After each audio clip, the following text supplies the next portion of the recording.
pleased to welcome our upcoming spokesperson from Sumo Logic. He is a strategy advisor coming with 20 plus years of experience with a focus on DevOps SRE, ITSM, and enterprise governance. He runs the field office of the CTO at Sumo Logic, providing thought leadership to customers. He is all set to discuss on how to maximize the benefits of Kubernetes while minimizing or managing the downsides. Without any further delay, please help me in welcoming Mr. Colin Fallwell. Coming to your screens. Hello, everyone. My name is Colin Fallwell, and I am the field CTO here at Sumo Logic. Happy to be coming to all of you today at the DevOps India Summit 2022.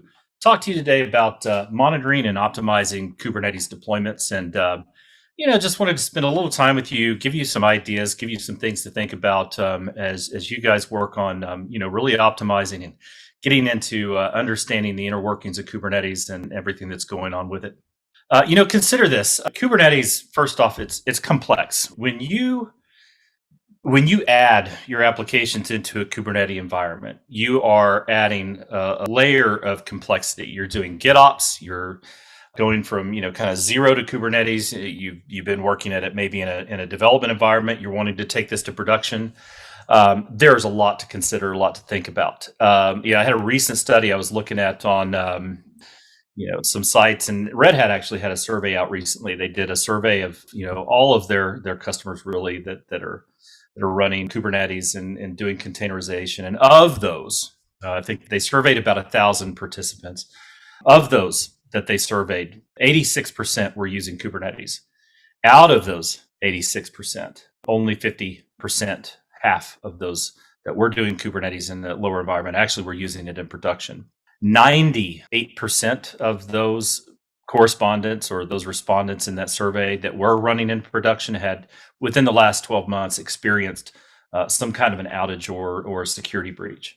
So it just goes to show that there's an incredible amount of complexity that you're adding into your ingress and your configuration C groups, and you think about all of the configuration, especially if you're doing Kubernetes and containers. You're abstracting you're using a common kernel, for example. There's so much that goes into to making all of this work, and because of that, right, configuration mistakes can really be costly. And in order to really get around this and understand what's going on, and what we're going to be talking about today, for the most part, is really about bringing all the telemetry into one place, not just observability data, but security data as well. If you're going to do that, you really want to be able to use a platform that has the capability to give you a flexible, unified entity model. What does that mean? It means that as your data is coming in, your log metrics, your metric data, your trace data, your event data, everything coming from the Kubernetes orchestration layer and the control planes and the APIs, your master nodes, your worker nodes, all of that data coming in, you're able to parse that on ingest and build an entity schema that's unified. So it changes as your infrastructure changes. You don't have to prepare or prepend anything into saying, hey, this is what my schema is going to look like. It builds it on demand. And you really want a strong machine learning and inference system. You want something that's going to be able to take your log data and all the tags and metadata that's in your logs and your metrics and the cardinality in your metrics, your trace data, being able to trace through your entire Kubernetes infrastructure to know, hey, which pods service that transaction and so on. You want to be able to have a system that can look across all of that data, align it to that entity model so that you get rapid fault domain isolation and root cause. And you really want the ability, I think what's one of the key things here is really important, is that you want this ability to do full text searching and querying across all of your telemetry. If you're using something today that doesn't give you that capability, you're really missing out, and you're stuck in a very narrow lane, being able to say, hey, I can only go look at this dashboard or this dashboard. These are the tags that I want to filter on. It's really hard to get around and be able to understand what's going on in that full text search capability. And when something's going on in Kubernetes, because of that complexity, all the layers of abstraction that you're dealing with, you really want to be able to get in and slice down to that point that you really need full text search for that. Now, if you think about it, A lot of the things that you use today to monitor Kubernetes may be fractured or they may be fragmented. So you may have logs and events going through Fluentd, for example, and you've got that in one backend, or you've got metrics and they're going to a different backend, say Prometheus. You're storing things in Prometheus. So you might have, logging in Elk, you might have metrics in Prometheus, and you might have tracing and, something completely different. The problem with this is that, again, you're getting away from this ability to unify and look at all of the data in one place. And you're going to different places trying to stitch things together, piece things together. But the thing that I really want to impress upon you is that when you have everything kind of disjointed like this, or you have information silos of data around, something that as complex as Kubernetes, you don't have that ability to have that, kind of holistic, unified analytics approach. Being able to run that inference engine, for example, being able to do machine learning across all of that data.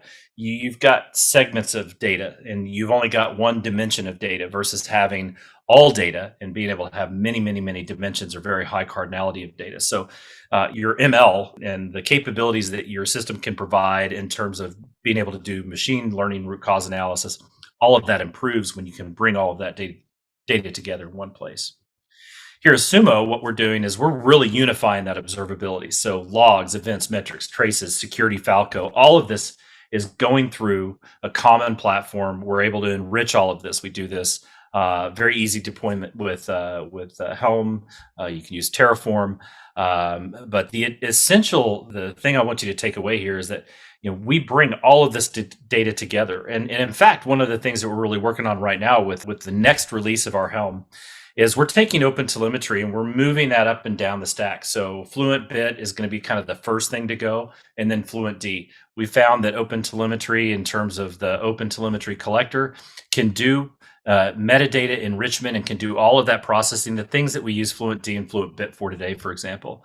At about 10x the throughput at about half the resource utilization. So when you talk about very large, complex Kubernetes environments, this is something that we really think is going to change the game in terms of just resource utilization and also simplicity, because of just the amazing advances that we're seeing in OpenTelemetry around all the receivers and the processors and the extensions. Those things that we're contributing, we've actually added a few things to it, and it really, really gives you a lot of robust capability and control, but really simplifies the stack a great deal. Yeah. So, when you come into Sumo Logic, if you think about our platform and the way that we're bringing all of this into one place, it gives you this ability to slice and dice and pivot. So you can see your infrastructure view, you can see a service view. And when you add observability on top of that, or tracing, what you get is you get a path through those views. So you can look at things in a very entity explorer way. You can look at the things by a service. You can look at it at the infrastructure level. You can see everything that's going on. But this really, really makes it easy and simple to understand, to look at the service view, being able to understand what's going on, and being able then from a tracing perspective to go, oh, this transaction went through this node, through this node, through this pod, etc. With that, we also provide this capability for Autodiscovery. When your infrastructure updates or changes, or you do GitOps, your deployments, let's say that you're using Urban CD, or you're using, say, Flux and capacitor, or not capacitor, customization, right? Whatever you're doing for GitOps, if you're doing auto deploys after merge requests and things of that nature, your Kubernetes infrastructure is constantly evolving and changing. And you really need a system that, like that dynamic flexible entity model that I talked about. Something that we do is we give you that capability to automatically, dynamically refresh and update that schema so that you can automatically see what's going on in real time at any point in time. All this comes out of the box in terms of the dashboard capabilities, makes it really, really easy for you to see what's going on with your infrastructure. On the security side, same kind of idea here is that, we give you kind of this out of the box context. We have a lot of different partners, apps that we support. Falco's one of them. We've also got support with like Twistlock and StackRox and Aqua and JFrog. The basic idea here is that we're able to bring in all of this additional data, this source data from maybe something that you have in your environment, maybe that's running as a daemon set or as a sidecar. We can bring all of that data in, enrich it, and give you that kind of context over the course of everything that's going on. One of the other really cool things that we're now doing is getting around this idea of global intelligence. If you think about it today, right, how do you compare to everybody else out there? What if I told you that you could bring your data to us, and as we ingest that data, we do some high level analysis, some crowdsourcer, kind of like CrowdStrike, but it's on the observability side. We'll take a look at all of your container, your configuration, your run times. We'll give you a sense for how do you compare to the 17 million other containers that we are at any point in given time, monitoring. We can tell you whether you're over provisioned or under provisioned. So we can actually use global intelligence on the analytics, on the data that's coming in from your feed. We anonymize all of that, of course, but we bring that data in. And as we look at that, when we see problems show up, if you've got an alert for performance, or you've got a congestion or latency or lag, or you've got some CPU pressure or memory pressure, we can actually take a look at that and tell you, hey, are you over provisioned or under provisioned with your pods? How do you rank towards everybody else out there that's using the Sumo platform? How widespread is the problem? We can do that across a lot of stacks that you have, not just Kubernetes. We can do this for other stacks like Nginx or HA Proxy. We do this for AWS as well, if you're an AWS customer. So global intelligence for Kubernetes really helps you kind of zero in and nail down, am I optimized for cost? Am I optimized for, do I have good cost optimization? Am I at risk and I'm spending too much money, for example? And so this idea, this trade-off between, saving money and being a little more risky, or, reducing the risk and spending more money because I'm overcommitting what I need in terms of resource utilization at a pod level. Being able to extrapolate that and understand that, that's really what it means to have a platform that does network effects, or what we call global intelligence. And so, we analyze basically the trailing 8 days for all of this. We look at out of memory errors for about 17 million containers across all of our platforms. And we look at, how much slack, how much risk is there in terms of the percentage of minutes by day. And so it's, from an analytics standpoint, it's pretty straightforward. But however, the power of this and really being able to understand this in relation to your environment is really powerful, especially when it's 3 o'clock in the morning, you're trying to troubleshoot or triage something. Our DevSecOps platform for Kubernetes really gives you this capability to have this really simplified navigation. Everything's out of the box. You get Root Cause Explorer, you get the Entity Explorer, you get all of this rich anomaly detection. It really helps you get into and zero in fault domain isolation and root cause. On the observability side, we give you this comprehensive visibility to bring all of this data into one place: logs, metrics, traces, and events, and really understand that from the Kubernetes stack perspective, not only what's happening at the stack level or at the cluster level, what's happening across my Kubernetes infrastructure, how is everything looking in terms of a health perspective, but then into that individual trace, that transaction going through the system, to really understand what's going on. We do all of this enrichment and tagging for you, so you don't have to worry about it. It all comes out of the box with our Helm installer. On the security front, we give you this end-to-end visibility to really give you this threat analysis across the Kubernetes stack. Containers, the application level, all the way up and down the entire DevSecOps lifecycle. And if you're starting to do GitOps and you're starting to do things like zero trust, this is very important, because you want all this data in one place, because everything that you're doing, you're managing from a repository, for example. One of the things that are really differentiated for us in terms of our DevSecOps for Kubernetes, one, it's, like I said, it's easy to navigate.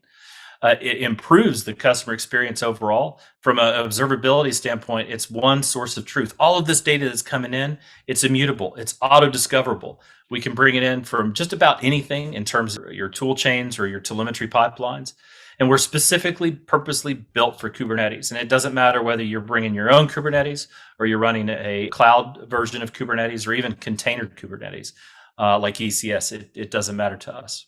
The really, from a security standpoint, really is the only DevSecOps platform. Still to this day, I don't know of another platform out there that does everything that we do on the observability side, but also does everything for auditing, logging, InfoSec. We do, anomaly detection analysis for everything on the security side of the house as well. So really, this one place that you can come in and you can bring all your observability and all of your security data together. It's very, very, very powerful. Our out-of-the-box capabilities in terms of Kubernetes, we'll automatically visualize. We'll explore all your entities. We update all of that dynamically. We'll visualize all your dependencies, your application, your service map if you're doing tracing. We'll give you out-of-the-box alerts for everything that's common. And not only that, if you think about like architecture and the things that we do today, One of the things that Sumo really uses Kubernetes for most is our ingest pipelines and our anomaly detection analysis engines. And we've got, years and years of experience of running production hardened Kubernetes, our ingest pipelines in regions all over the world. And we have taken a lot of the alerts and a lot of the things that we've learned in terms of kind of best practice, and we bundled that into our application. This really saves you the time and the guesswork of trying to figure out, like, what are the important things to monitor and how should we be looking at our environment. From a service view, we give you this most comprehensive set of views from a service level, so you can really understand what's going on.